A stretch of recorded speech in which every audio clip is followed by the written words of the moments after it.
Soyez bénis, nous sommes au volume 2. Nous avons arrêté l'autre enseignement. Compte tenu de certaines dispositions, il y a eu un petit empêchement. Donc nous sommes toujours dans la connaissance de la croix et de la résurrection de notre Seigneur Jésus-Christ. Nous avons dit dans le premier volume, nous sommes dans le deuxième volume, que Jésus a porté nos péchés, il a fait grâce de nos offenses et il a jeté ça dans la mer de l'oubli. Et la résurrection donne quoi?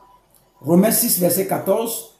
Car le péché n'aura point de pouvoir sur vous, puisque vous êtes non sous la loi, mais sous la grâce. Alléluia.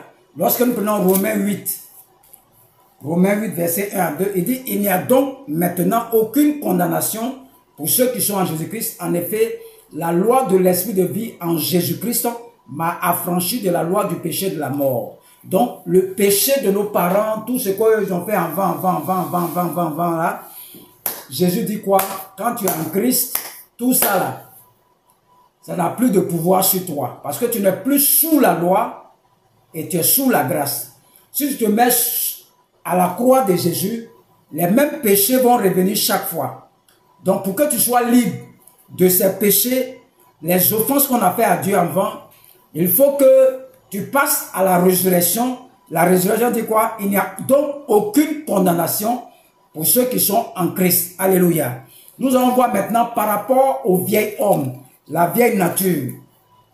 C'est votre cadeau de fin d'année, je suis en train de vous donner comme ça. Galates 2, verset 20.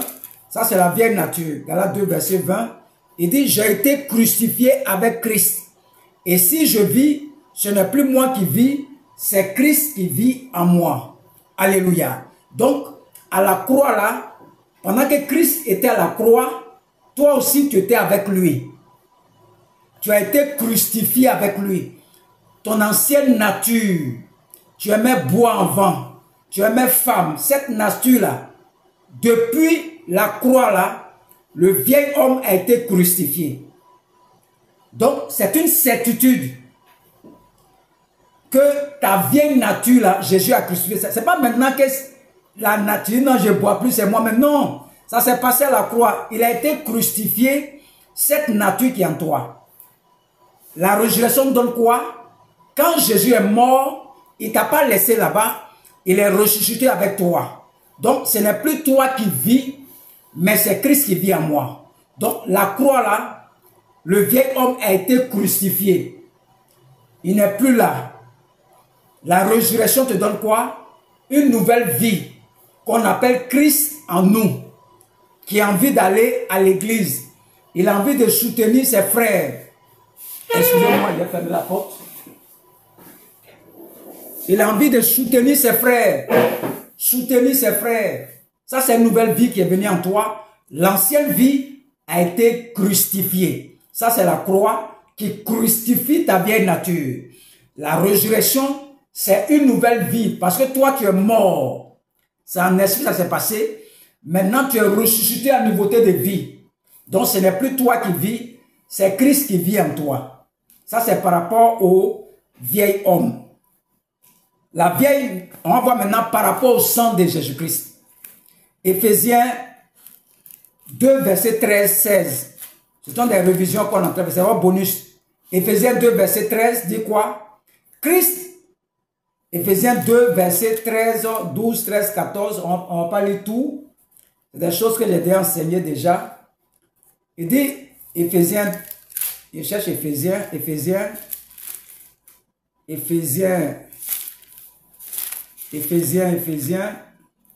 voilà ça, Éphésiens ici.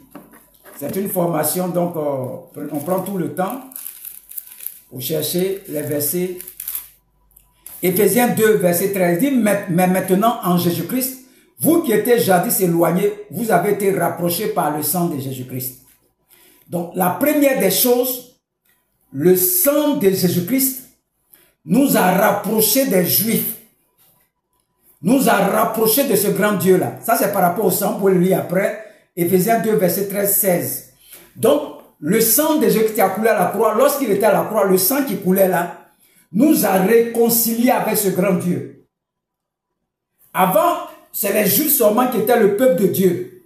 Ça nous a réconciliés avec les Juifs Le mur de séparation de l'inimitié a été brisé et la loi de Moïse a été anéantie. Ça, c'est la croix qui donne ça par rapport au sang. Éphésiens 2, verset 13-16. C'est une certitude, ça doit être une certitude ici, là. Que le sang de Jésus-Christ nous rapproche de ce grand Dieu, là. Ça, c'est la croix qui donne ça. Par rapport à la résurrection, qu'est-ce que le sang nous apporte? Romains 4, verset 25. Romains 4, verset 25. C'est un bonus. Il dit, lequel a été livré pour nos offenses et est ressuscité pour notre justification. Donc, c'est nous qui avons péché. C'est nous qui devons mourir. Maintenant, qu'est-ce qui se passe par la résurrection? Le fait que Jésus-Christ est ressuscité là, ça nous a justifiés. Parce qu'il a porté ton péché. Et maintenant, il est mort, il est revenu. Et s'il revient, il n'y a plus de condamnation pour ceux qui sont en Christ. Il est notre justification. Nous sommes justifiés. Romains 5, verset 1 dit quoi? Étant donc justifiés par la foi, nous avons la paix avec Dieu par notre Seigneur Jésus-Christ. Le fait que Jésus-Christ est ressuscité, il a apparu là. Il a apparu là. Nous sommes justifiés. C'est le sang qui nous apporte ça. Le sang nous réconcilie au niveau de la croix. Nous réconcilie avec Dieu, avec les Juifs. Anéantit la loi de Moïse. Le soir va briser le mur de l'inimitié. Et la résurrection donne quoi par rapport au sang? La résurrection donne ce qu'on appelle la justification. Nous sommes justifiés par l'offrande du corps de Christ. Nous allons aller encore par 1 Pierre 2. Les maîtrisures maintenant. 1 Pierre 2, verset 24. C'est votre bonus de fin d'année. Je vais t'enseigner tout sur la croix de la résurrection. 1 Pierre 2, verset 24.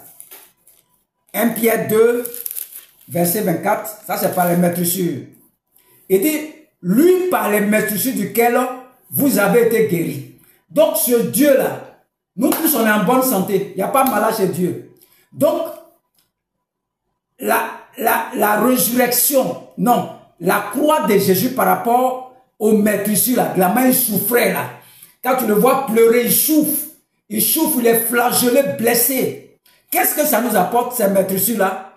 Ces maîtrisures-là nous apportent la guérison, la santé. Ça, c'est ce qui nous apporte. Quand il pleurait à la croix, là, les maîtrisures, là, voilà ce que ça nous apporte. La guérison, la santé, ça nous apporte ça. Qu'est-ce que la résurrection nous apporte? Romains 8, verset 11. Romains 8, verset 11 dit quoi? Et si l'esprit de celui qui a ressuscité Jésus d'entre les morts habite en vous, celui qui a ressuscité Christ d'entre les morts rendra aussi la vie à vos corps mortels par son esprit qui habite en vous. Donc quand Jésus-Christ était dans le tombeau, le Saint-Esprit vivifie son corps. Il met la vie dans toutes ses cellules. Toutes ses cellules. Il met la vie dedans. Jésus se lève et sort du tombeau. Parce que le Saint-Esprit est en lui. La vie divine se trouve en lui. Donc, qu'est-ce que la résurrection nous apporte par rapport à notre santé? La résurrection nous apporte la santé divine. La croix nous donne la santé. Et la résurrection, le Saint-Esprit vient en nous. Il nous vivifie. Ce qui fait qu'aujourd'hui, tu es en bonne santé, tu vis, tu respires. C'est le Saint-Esprit qui te vivifie. Chaque cellule de ton corps, il te vivifie comme ce qu'il a fait à Jésus aujourd'hui. Tu as arrêté, tu es en bonne santé. Donc, la croix nous donne la santé, la guérison. Et Jésus te dit, tu peux aller plus loin, avoir la santé divine. Tu n'es pas malade. Tu es assis à l'église pendant que les autres sont malades. On va prier pour avoir la guérison. Toi, tu es assis là, tu n'es jamais malade. Ça, c'est la santé divine. C'est le Saint-Esprit qui fait ça en toi. Ça, c'est la résurrection qui t'apporte ça. La santé divine. Et l'autre, il te donne la guérison, la santé. C'est-à-dire, des deux côtés, tu ne perds pas. La croix te donne la santé, la guérison. Et la résurrection te donne la santé divine. Ah, moi, je ne suis pas malade. Je ne suis pas malade. C'est le Saint-Esprit qui fait ça en moi. Il vivifie mon corps comme ce qu'il a fait à Jésus dans le tombeau. pas malade. Ça, c'est par rapport au métissure. Par rapport, on va voir maintenant Galates. Par rapport à la malédiction. Ceux qui disent non, je suis maudit, nos familles on est maudits. Qu'est-ce que Jésus-Christ dit? Galates 3, verset 13-14. Ça, c'est par rapport aux malédictions. Il dit, Christ nous a rachetés de la malédiction de la loi, étant devenu malédiction pour nous, car il est écrit maudit est quiconque est pendu au bois. Donc, regardez ce qu'il dit ici. Galates 13 d'abord. On n'est pas encore allé dans 14. Ça, c'est quand il était à la croix pendu. La malédiction que toi tu mets sur ta tête toujours là, il dit quoi? Il dit que il s'est fait malédiction pour que toi ce soit bénédiction. Ça, c'est une première garantie que la croix te donne. Il prend ta malédiction, il te donne bénédiction. Le verset 14 dit quoi? Afin que la bénédiction d'Abraham eût pour les païens son accomplissement. Regardez ce que Dieu a promis à Abraham dans Genèse 12, verset. Il dit, celui qui te maudit sera maudit, celui qui te bénit sera béni. Donc le chrétien ne peut pas être maudit. Aucune malédiction sur la tête du chrétien. Tu as deux garanties. La bénédiction d'Abraham et puis la croix de Jésus-Christ encore. Il te donne deux garanties à la croix. Le chrétien ne peut pas être maudit. Ce n'est pas possible. C'est que lui ne connaît rien. Il ne sait pas ce que Jésus-Christ a fait pour lui. Il n'a pas la connaissance.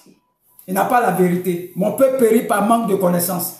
À ceux qui l'ont reçu, à ceux qui croient en elle, elle a donné le pouvoir de devenir enfant de Dieu. Jean 1, verset 12.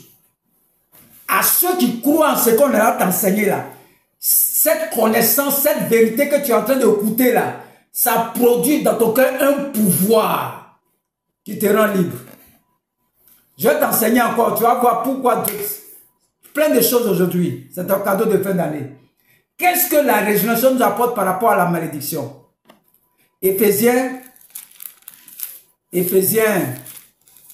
1, verset 3. Éphésiens 1, verset 3. Déjà, la croix nous a déjà garanti qu'on ne peut pas nous maudire. On va voir la résurrection, qu'est-ce que ça nous donne? Il dit, béni soit Dieu le Père de notre Seigneur Jésus-Christ, qui nous a bénis de toutes sortes de bénédictions spirituelles dans les lieux célestes en Christ. Tout ce qui est bénédiction appartient à Dieu là. Il fait de toi son héritier. Voilà pourquoi les gens courent derrière bénédiction là. Parce qu'ils savent que ce n'est pas normal ce qu'ils vivent là. Il nous a bénis de toutes sortes de bénédictions dans les lieux célestes. Donc ce n'est pas normal que quelqu'un soit pauvre à l'église. Ce n'est pas normal. Mais il faut avoir la connaissance d'abord avant que ça se produise dans ta vie. Donc, d'abord, on ne peut pas te maudire. Et puis encore, te donner un grand héritage pour toi. Voilà pourquoi quand tu es à l'église et puis tu es pauvre, là, ça te fait mal. Ça te fait mal. Tu sens qu'il y a quelque chose qui ne va pas. Tu sens ça. Que tu sois pasteur, que tu sois chrétien, tu sens qu'il y a quelque chose qui ne va pas. Parce que ce que Christ a provu pour toi, là, tu ne vois pas. La malédiction, on ne peut pas te maudire. Lui qui dit on peut te maudire, il n'a qu'à venir devant moi ici.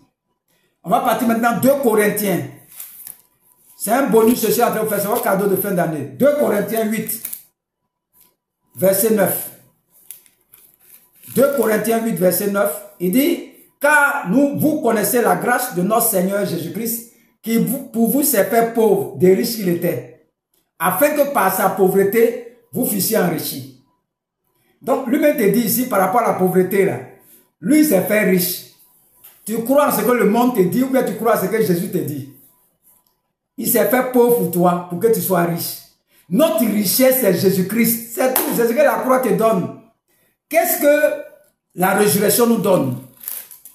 Galates 4, verset 6-7. Galates 4, c'est un bonus. 6-7. Et parce que vous êtes fils de Dieu, fils, Dieu a envoyé dans nos cœurs l'esprit de son fils, lequel crie Abba Père. Ainsi, tu n'es plus esclave, mais fils. Et si tu es fils, tu es aussi héritier par la grâce de Dieu. Tout ce qu'on appelle richesse de Dieu que tu connais là, on dit tu es héritier. Si tu veux, il faut accepter ça. Galates 3, verset 29. Galates 3, verset 29 dit, et si vous êtes à Christ, vous êtes donc de la postérité d'Abraham, héritier selon la promesse. Tout ce qui appartient à Dieu, ça appartient aux chrétiens. Voilà pourquoi les prophètes là, on les traite de sorciers. Tout ce qu'ils font là, c'est selon la parole. On dit ils sont sorciers. Non, les prophètes ne sont pas sorciers. Tout ce que vous voyez, que ce soit le bishop Ouattara, que j'aime beaucoup, le prophète Joël Tatou Francis, ce sont des pères. Tous ces prophètes que vous voyez là, les prophètes là, ils connaissent ces paroles, c'est ça ils mettent en pratique. Et on dit, ils sont allés faire médicaments. Il dit, tout ce qui appartient à Dieu, que ce soit guérison, santé, l'argent, tout ce qui appartient à Dieu là, tu es héritier.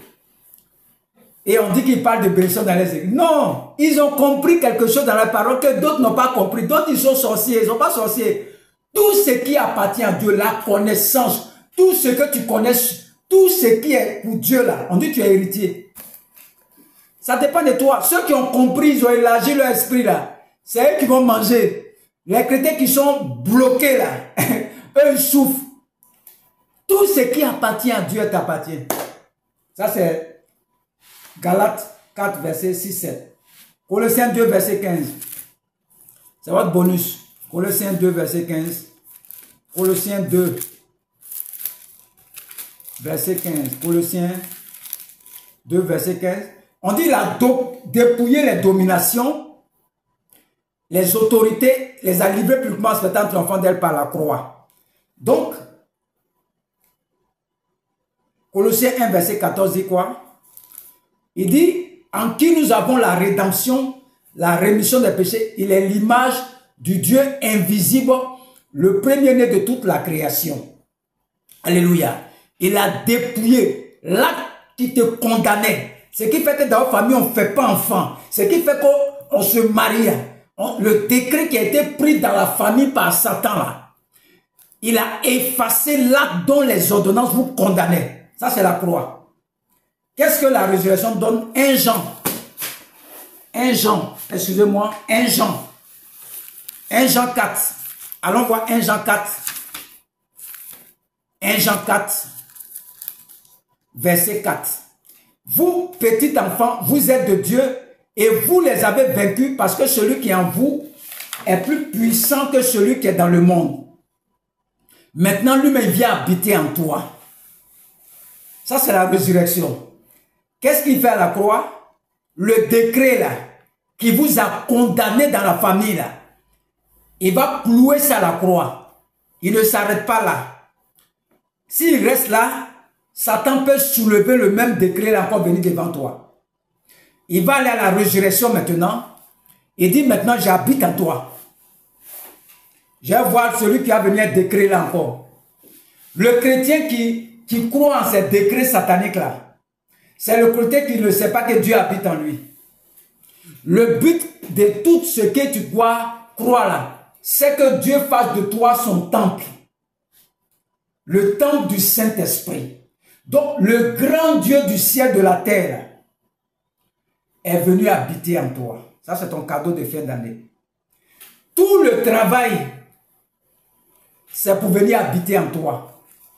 Voilà, c'est tout le travail de la croix et de la résurrection. Donc, maintenant, ton corps là est le temple du Saint-Esprit. N'attristez pas l'Esprit de Dieu qui est en vous. Il habite en toi. Tant que tu n'acceptes pas ça là, tu retournes toujours avant la croix. Le jour où tu vas accepter que Dieu habite en toi, là, ta vie a changé. Ta vie a changé. Ta vie a changé. Dieu habite en toi.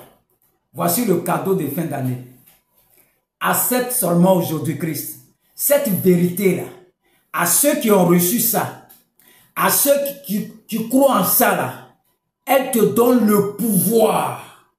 Si tu crois qu'il est en toi, là, ça te donne de l'assurance, ça te donne de la foi, ça te donne la santé divine, ça te donne la guérison, ça te donne la restauration. Tu as la victoire sur tout ce qui est dans le monde quand tu crois que Dieu habite en toi. Vous voyez comment c'est intéressant? Tout le travail de Dieu là, c'est pour venir habiter en toi. C'est pour venir habiter en toi. C'est pour venir habiter en toi. la croix et la résurrection, tant que tu ne crois pas en ça là, tu vas te puiser, te fatiguer. Tu vas te puiser tant que tu n'acceptes pas ce que tu vas t'enseigner là. On dit vous allez connaître la vérité. Et la vérité va vous rendre libre. Romains 8, verset 32.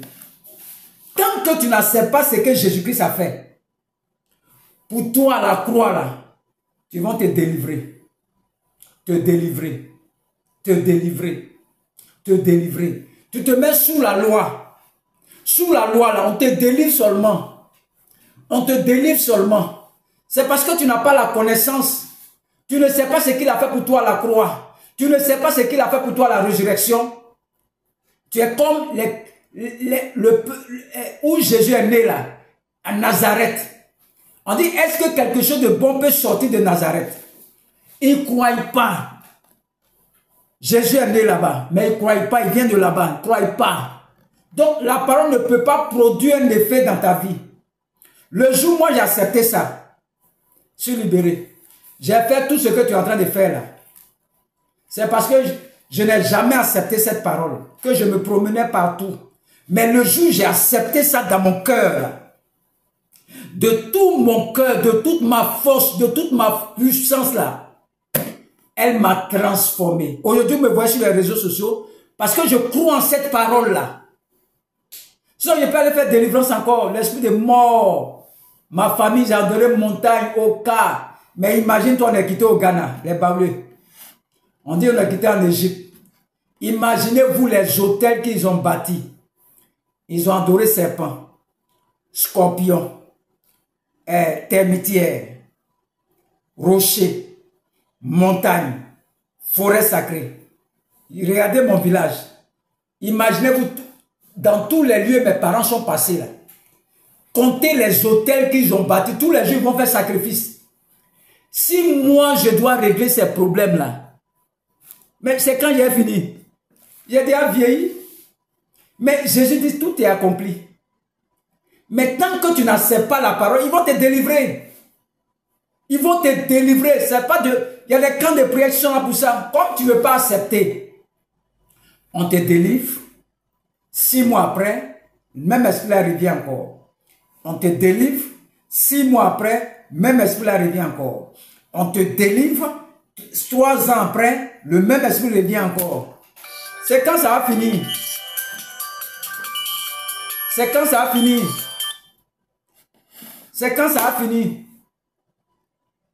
C'est quand ça va finir. On va te délivrer seulement. Au moment les gens sont en train de manger. On dit, je vous ai béni de toutes sortes de besoins dans les lieux célestes. Éphésiens 1, verset 3. On dit, vous êtes là pour manger là.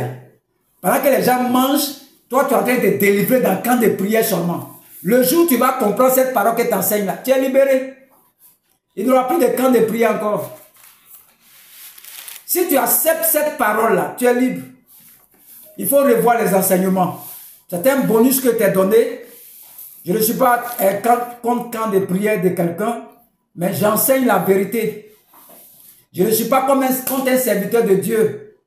Moi, j'enseigne ce que Dieu m'a enseigné. Quand tu as la connaissance, tu es libre. Tu n'as même pas besoin d'aller payer quelque chose. Tu es libéré. L'offrande est déjà donnée. La porter tes péchés fait grâce. Il porte tes péchés. Il fait grâce de tes offenses. Il jette ça dans la mer de l'oubli. Qu'est-ce qu'il fait à la résurrection?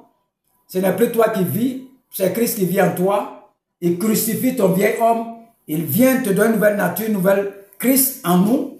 Et maintenant, il te réconcilie avec le Père. Il te réconcilie avec les Juifs. Il anéantit la loi de Moïse. Et puis, il brise le mur de l'inimitié. Qu'est-ce qu'il fait encore? Il dit que tu n'es plus sous la loi, mais tu es sous la loi de l'esprit de vie. Le Saint-Esprit, tu es sous la grâce. Il se fait pauvre pour toi. Il te donne toutes ses bénédictions. Il vient habiter en toi. Si tu as compris ça, tu es libre. Tu es tranquille. Que Dieu vous bénisse. C'était le bonus de cette année que je vous donne aujourd'hui. Le bonus. Revoyez tous les enseignements sur les playlists, les podcasts. Je vais donner encore une série d'enseignements. Encore, on va commencer une nouvelle série. Pour ceux qui se masturbent, ceux qui ne peuvent pas arrêter la colère, ceux qui sont dans la fornication, c'est très facile pour sortir dedans par la parole seulement. Tout est dans la parole. Si on t'a expliqué que tu acceptes, tu es libéré. Tout est dans la parole. La parole délivre les gens. La parole libère les gens. Simplement, tu m'écoutes seulement, tu es libéré. Quand j'ai rentré dans ceux qui se masturbent là, c'est facile même pour arrêter. Facile. Que Dieu vous bénisse. Au nom de Jésus-Christ. Amen.